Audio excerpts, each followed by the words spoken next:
Saya bilang saya bisa ingin mengatakan bahwa mungkin GR kalau saya dekat sekali sama Anies. Banyak diskusi dengan dia, dan Mas Anies tuh kalau juga ada problem dengan Dewan pasti yang pertama saya. Karena kan Anies ini punya efek besar loh pada partai yang mengusungnya, efek suara. Kotel efek ya. Kotel efeknya besar Anies. Dan itu kan harapan semua partai mengusung seseorang ya mesti ada manfaat. Tapi sebenarnya dari hati yang terdalam, Anda ingin Anies berpasangan dengan siapa? Saya kira gini, kalau saya mendiskusikan dengan Anies dan saya sampaikan, Mas, kita mesti dapat Hopipa.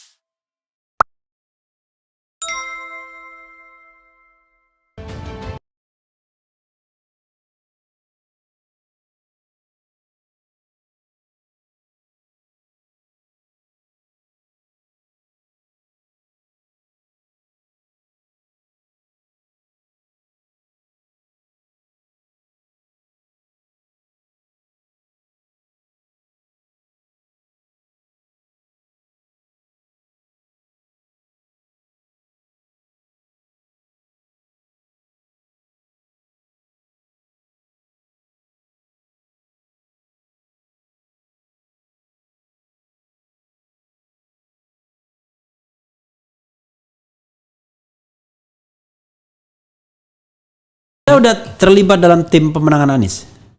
Ini kan Anies belum bikin. Ya kan yang dianya belum bikin secara resmi. Tapi Laude Bashir, siapa itu kan bergerak sendiri. Ini betul. Jadi kalau saya pelajari nih yang muncul itu organik loh. Oke, organik ya. Organik, sangat organik. Biar sobat era sekalian paham, organik itu tumbuh dengan sendirinya. Tumbuh dengan sendirinya. Bukan struktural, oke. Tumbuh dengan sendirinya, gitu. Ya saya pelajari itu, gitu kan. Karena saya bilang, Mas, ini jangan dilarang juga orang. Saya bilang sama Mas Anies, jangan dilarang juga orang mau muncul mendukung Anda. Biarin aja tumbuh sendiri itu. Kenapa? Kan Anda nggak punya partai. Iya. Partai itu melirik ketika elektabilitasnya tinggi. Ya. Kalau enggak nanti mana mau dilirik partai. Elektabilitas tinggi, pendukung banyak. Pendukung banyak. Yang real maksudnya. Iya. Anda sendiri menggambarkan kedekatan hubungan dengan Anies seperti apa, Bung Taufik? Yes, yang pertama saya ingin sampaikan ya bahwa secara pekerjaan saya memang bermitra. Ya. Yang kedua, saya memang punya kewajiban untuk menjaga Anies ini sebagai gubernur yang dicalonkan oleh kami. Karena dalam berpikirnya begini, kalau dia sukses, maka sukses juga kita, Gerindra gitu loh. Yeah. Nah, saya bilang saya bisa ingin mengatakan bahwa mungkin GR kali. Saya dekat sekali sama Anies. Banyak diskusi dengan dia, dan Mas Anies tuh kalau juga ada problem dengan Dewan pasti yang pertama saya yang. Jadi kalau bicara chemistry-nya jalan ya. Jalan. I see. Karena chemistry itu mengalahkan hubungan struktural dengan apapun. Jadi chemistry jauh lebih penting daripada hubungan struktural partai. Coba kita bacakan Mas Taufik ya. Ini Bung Taufik. Ini ada beberapa komentar ya. Coba kita lihat beberapa komentar yang sudah banyak ini ya. Yang kaitannya apa ya. Assalamualaikum Bung Refli dan Pak Taufik ya. Kalau niat nanti ditanggapi secara acak aja ya, Bung Taufik ya. Kalau niat Mas Taufik demi kemajuan bangsa, insya Allah pasti ada rahasia Allah yang indah buat Mas Taufik ya. Tukang SD. Anies RI 1 dan AHY RI 2. Mantap Bang Hera pencerahannya. Junjung tinggi hati nurani Bapak ya. Kemudian Pak Taufik sangat piawai, jatah wagub yang hampir pasti milik PKS beralih ke Gerindra. Kemudian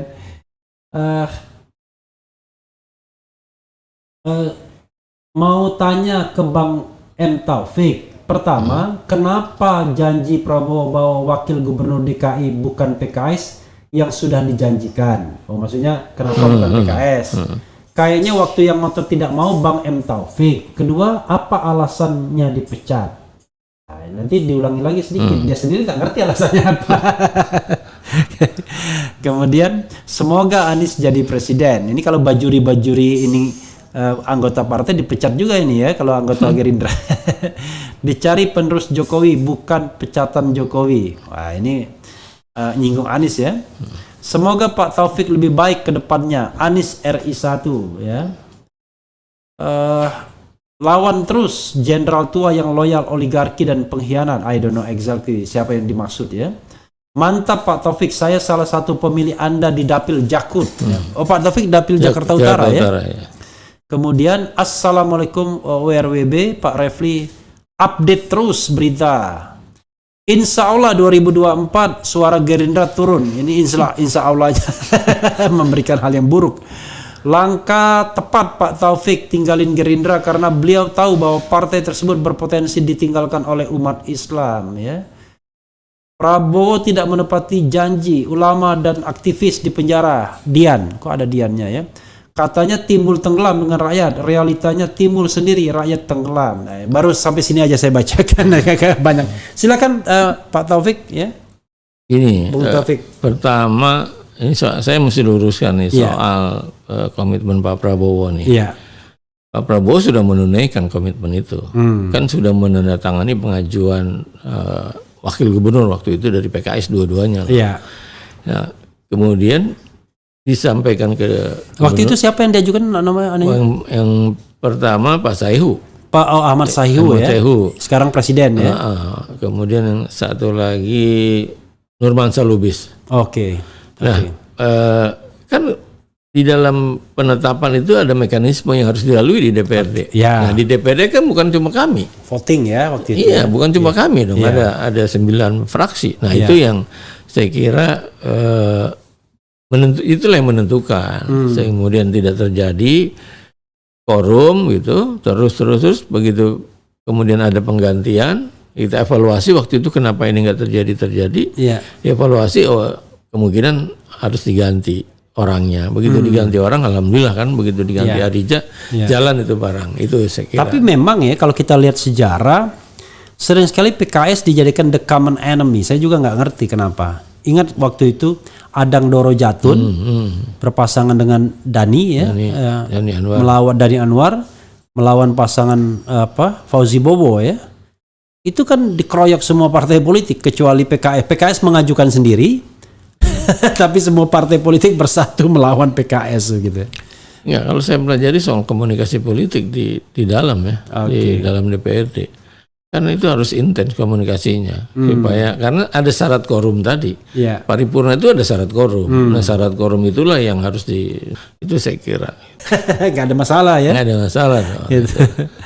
Oke, jadi terpaksa kita bicara mengenai bagaimana konstelasi politik ke depan ya. Setelah Anda menjadi orang bebas, kan barangkali Anda bisa berpikir lebih bebas dan lebih jernih.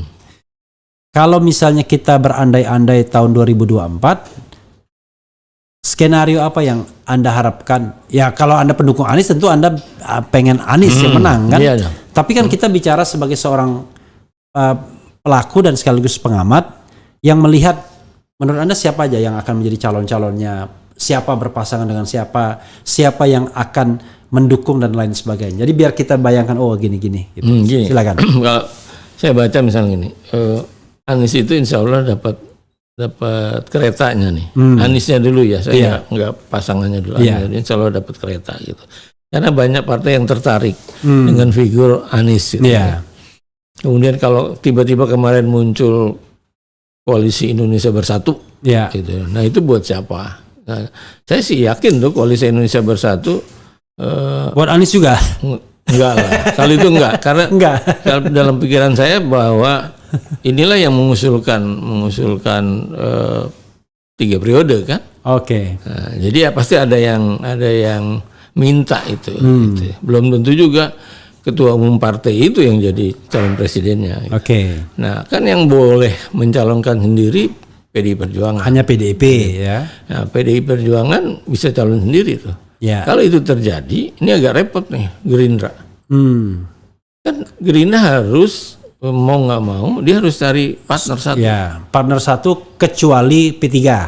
Kecuali P3. Kalau P3 nggak cukup soalnya. Iya, mungkin PKB ini yang harus digarap oleh Gerindra gitu. Kalau enggak kan nggak bisa juga Gerindra gitu mencalonkan.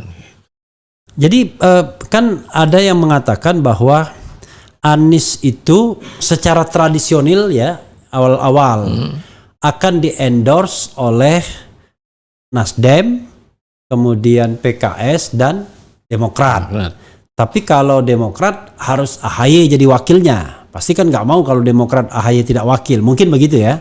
Belum tentu juga. Belum tentu juga belum ya. tentu juga kan. Tapi sejauh mana Anda yakin bahwa Anies ini bisa dapat kereta? Ini dalam perjalanan yang saya coba bareng-bareng gitu sama Mas Anies ya, diskusi segala macam, dan insya Allah kereta itu dapat. Kereta itu dapat dari nama-nama yang kita sebut tadi? Iya. Oke. Insya Allah dapat lah dari nama-nama itu gitu ya. Karena kan Anies ini punya efek besar loh pada partai yang mengusungnya. Efek suara. Ya, kotel efek ya. Kotel efeknya besar loh Anies. Dan itu kan harapan semua partai mengusung seseorang ya mesti ada manfaat. Di samping dia mesti menang gitu ya, karena menang punya kekuasaan, tapi kursinya kan mesti nambah. Oke. Terakhir ini ada spekulasi ya yang ngeri-ngeri sedap ya, yaitu Puan Maharani diajak umroh oleh orang dekat JK. Orang menganggap JK ini adalah orang yang dekat dengan Anies. Kita tahu bahwa dulu misalnya menantu keponakan JK Erwin Aksa ya, putra dari Aksa Mahmud misalnya, termasuk pendukung Anies di DKI. Dan diperkirakan JK pula yang akan jadi kingmaker bagi Anies misalnya kalau seandainya mau cari partner. Nah yang menarik, tiba-tiba ada spekulasi Anies Puan. Menurut Bung Taufik gimana? Ya dalam politik sah-sah aja tuh. Anies Puan gitu ya, atau Anies Hovifah misalkan, kan sah-sah juga gitu. Tapi Anda sebagai pendukung Anies happy nggak kalau skenario terjadi? Ya itu pernah kita diskusikan ya. Kita diskusikan dan saya kira karena masih panjang waktunya ya nggak apa-apa. Berkembang itu muncul nggak ada masalah. Artinya muncul tidak ada masalah, nanti akan diputuskan saat terakhir. Iya. Begitu ada skenario Anies Puan, Surya Paloh yang menurut yang saya baca dan saya analisis ya, nggak mau kalah, nggak mau ketinggalan kereta. Datanglah ke Pak Jokowi. Lalu yang saya baca juga, Sugeng Suparwoto orang Nasdem mengatakan mengajukan Ganjar Anies ya. Tapi saya mengatakan kalau dalam perspektif Surya Paloh rasanya bukan Ganjar Anies, Anies Ganjar. Dalam perspektif Jokowi Ganjar Anies. Pendapat Anda? Iya, saya kira gini, kalau kita perhatikan sekarang ini, semua ketua-ketua partai datang ke Surya Paloh. Terakhir SBY gitu kan, Prabowo. Artinya apa? Kan Surya Paloh leader itu di situ dalam hal berhubungan dengan pemilu 2024 gitu ya. Saya kira pendapat Surya Paloh itu akan lebih dominan. Dan seperti rahasia umum, Surya Paloh dianggap dekat sama Anies. Dekat sama Anies. Jadi kedekatannya itu, sobat daerah sekalian, Anies deklarator Nasdem Ormas, juga pernah bekerja di Metro TV sebagai sebagai freelancer. Waktu itu ada acara apa sama Frida Liguina ya. Kita bacakan lagi ya, Bung Taufik ya. Tapi sebenarnya dari hati yang terdalam, Anda ingin Anies berpasangan dengan siapa? Saya kira gini, kalau saya mendiskusikan dengan Anies dan saya sampaikan, Mas, kita mesti dapat Hovifah. Oh, Hovifah? Iya. Pertimbangannya apa? Pertimbangannya pertama soal gender juga. Gender, oke. Yang kedua Jawa Timur. Jawa Timur. Yang ketiga Muslimat. Keempat NU. Nah ini saya kira kalau ini kita bisa dapat agak ringan untuk memenangkan pertandingan ini kalau ini pertandingan gitu. Begitu ya.